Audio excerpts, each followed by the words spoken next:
The silk sheets shifted in the pre-dawn darkness of the penthouse bedroom. Amara Williams lay perfectly still beneath expensive Italian linens, her heart hammering against her ribs. The massive bed felt like an ocean around her, waves that smelled of sandalwood and danger, and the man sleeping inches away. She shouldn't be here. She definitely shouldn't have fallen asleep here. Through floor-to-ceiling windows, Seoul was beginning to wake, a city of 25 million souls who had no idea that last night, everything in Amara's carefully constructed life had shattered like glass. Her fingers traced the small tattoo on her inner wrist, a phoenix rising from flames. She'd gotten it 3 years ago in Chicago when she'd fled Marcus and sworn she'd never let another man control her destiny. The irony wasn't lost on her now, lying in the bed of Korea's most dangerous billionaire. Kang Min-jun stirred beside her. Even unconscious, he radiated power, the kind that came from being born into Seoul's most lethal crime family and forging that legacy into a billion-dollar empire. His hand moved across the sheets, searching, and his fingers found her hip with possessive certainty. When his eyes opened, they were obsidian black, beautiful and lethal. The diamond stud in his left ear caught the first rays of dawn. The intricate dragon tattoo across his chest and shoulder seemed to move in the dim light, black ink and crimson scales breathing fire toward his heart. Going somewhere? His voice was gravel and smoke, speaking English with that precise British accent. I should get back to my quarters before your staff. Before what? He pulled her closer with effortless strength. Before they realized their employer spent the night with his maid? They already know, Amara. I made sure of it. She twisted to face him, anger flaring.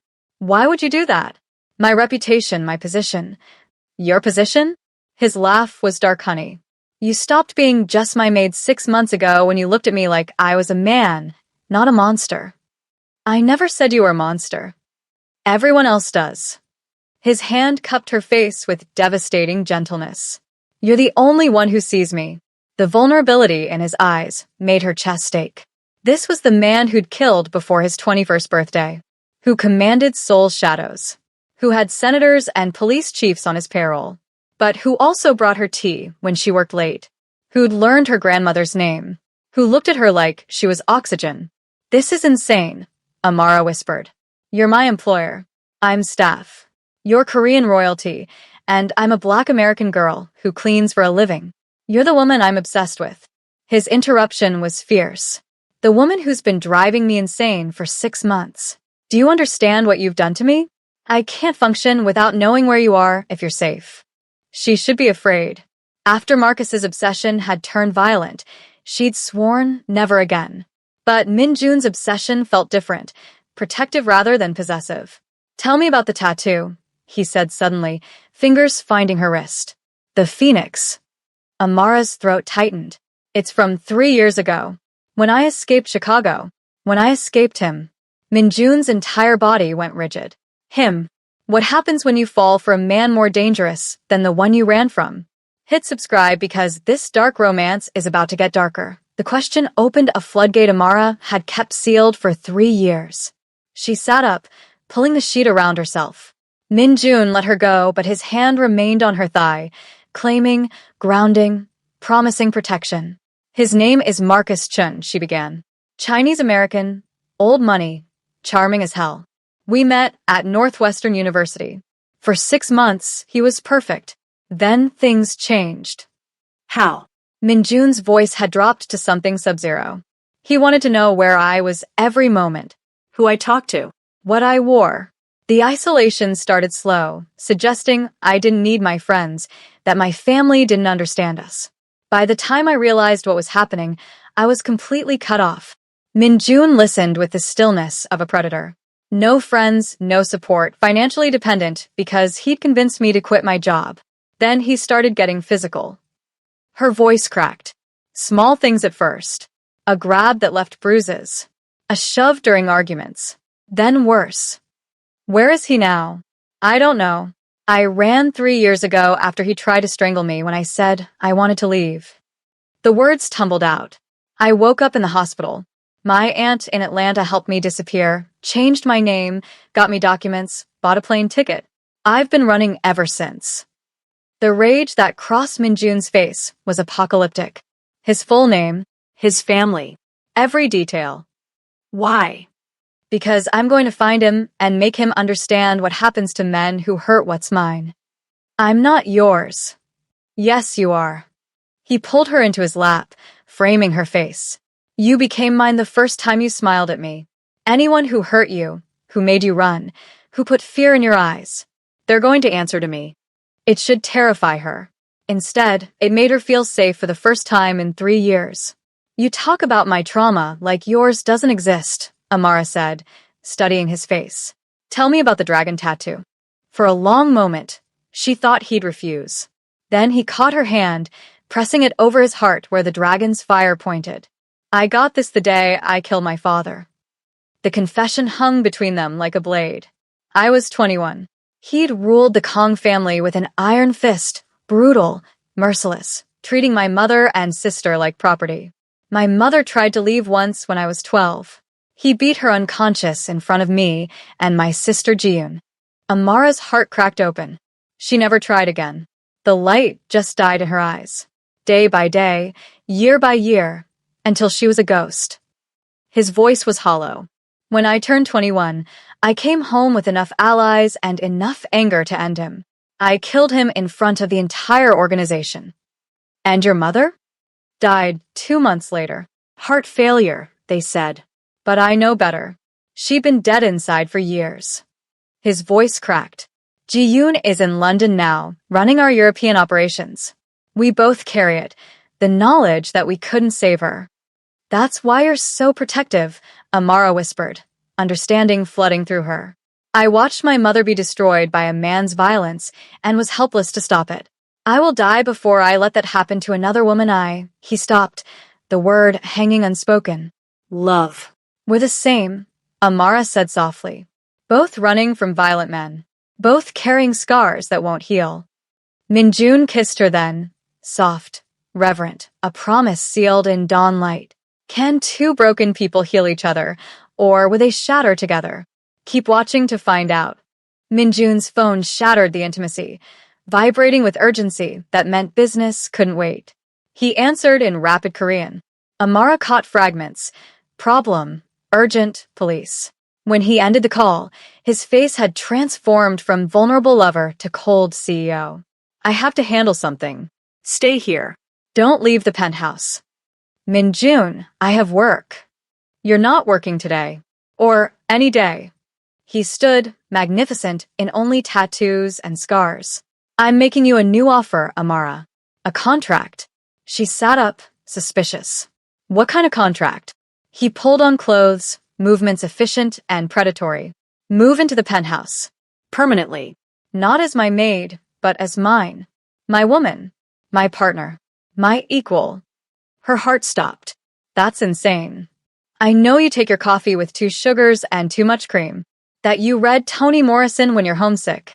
That you hum Etta James when you think no one's listening. That you're terrified of thunderstorms because Marcus locked you outside during one. His obsidian eyes pinned her. I know everything, Amara. I've made it my business to know. That's obsessive. Yes. But I'm not hiding it. I'm telling you exactly what I am, a man completely consumed by you, who will give you everything and burn down anyone who tries to hurt you. She should run. What would this contract entail? Victory flashed in his eyes. You live here, with me, in my bed, in my life. You're free to do whatever you want, study, work, anything. But you're under my protection. And you're mine, and I'm yours. Exclusively. You want me to be your mistress. I want you to be my everything. He gripped her chin. There's a difference. A mistress is kept in shadows. You'll stand beside me in the light. And what do I get besides becoming the pet of Seoul's most dangerous man? His smile was sharp enough to cut. Safety. Freedom. Anything money can buy. Resources to finish your degree. A life where you never have to be afraid again. He leaned closer. And me. Every night. Every morning.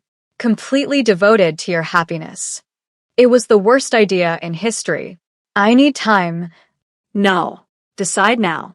Because if you walk out that door, I won't be able to let you go. My obsession won't allow it. Choose. Walk away, and I'll follow you into madness. Or stay, and let me worship you. Amara looked at this dangerous man offering her the world wrapped in barbed wire. I have conditions. Relief and triumph warred on his face. Name them. 1. I'm not property. I don't belong to you. I choose to be with you. Agreed. 2. I want to finish my degree. Have something that's mine. I'll have you enrolled at Seoul National University by week's end.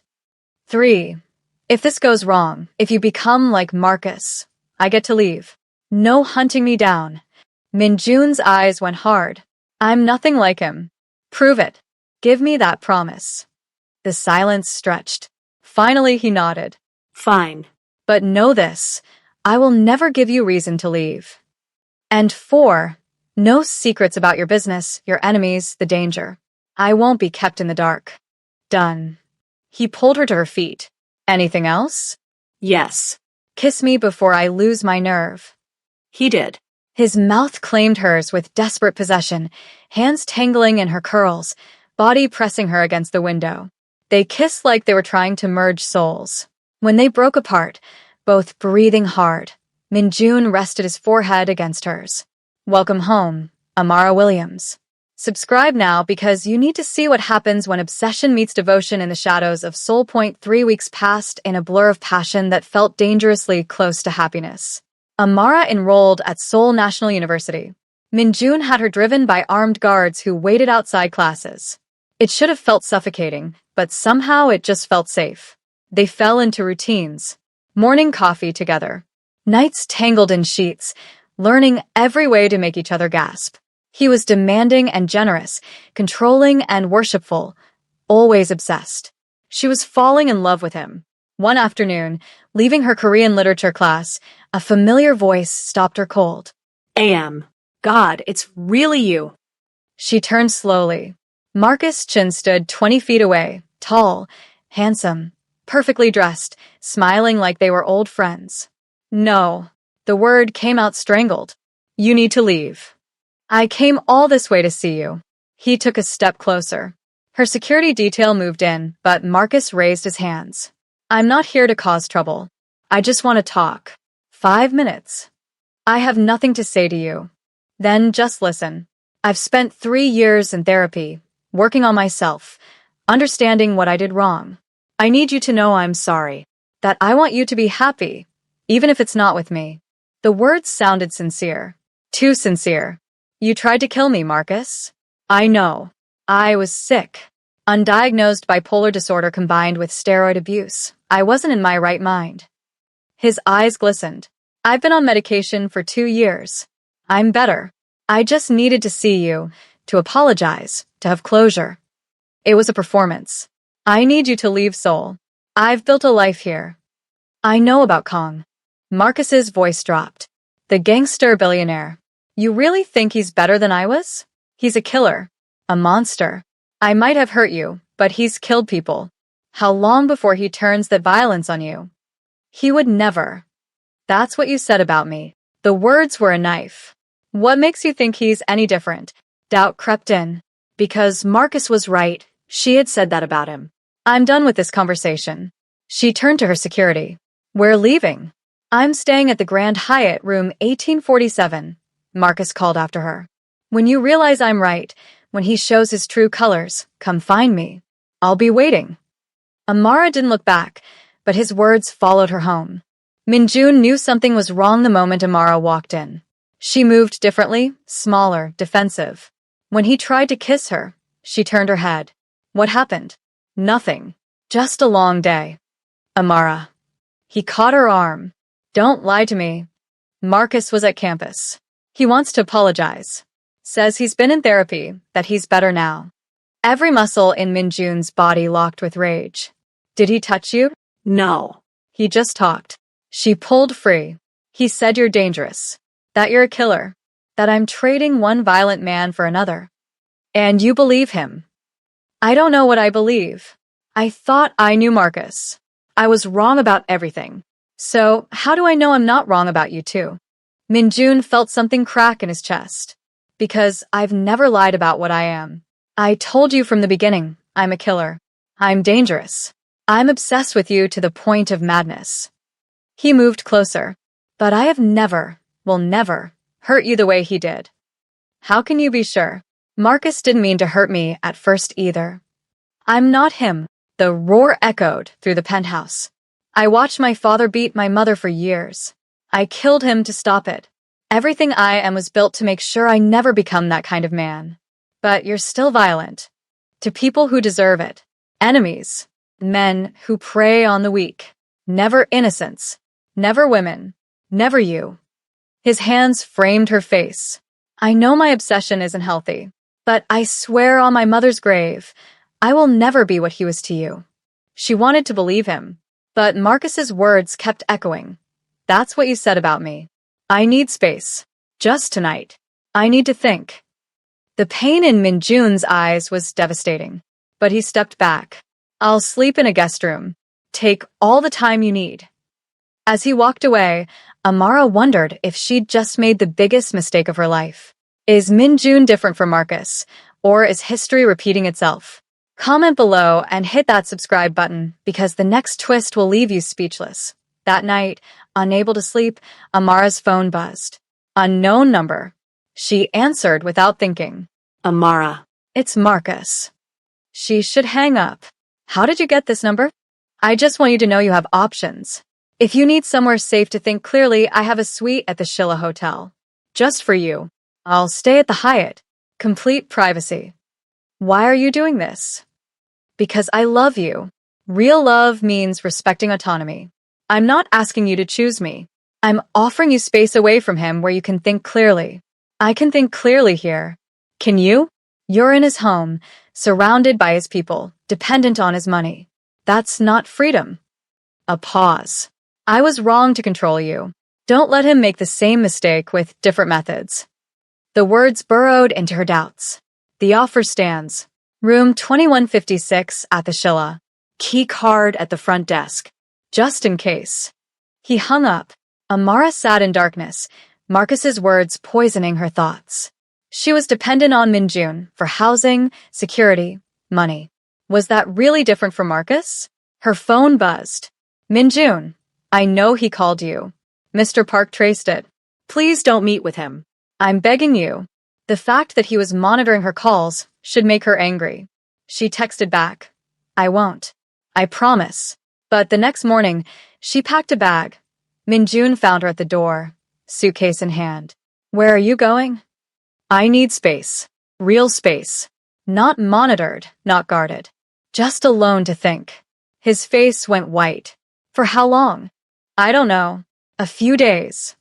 Where will you go? This was the moment of truth. She could be honest about Marcus's offer. Let Minjun prove whether he'd respect her choice or try to control it. There's a hostel near campus. Some classmates stay there. It was a lie. She was going to the Shilla to prove she could make choices without Minjun's input. The lie tasted like ash. Okay. Minjun's voice was hollow. I'll have Mr. Park arrange. No guards. No drivers. No surveillance. That's the point. Amara, that's not safe. Then I guess we're at an impasse. Are you going to let me choose, or force me to stay like Marcus would? The pain in his eyes was devastating. After an agonizing moment, he stepped back. Go. Take whatever space you need. I won't follow. I won't have you watched. I won't call unless you call first. His hands clenched.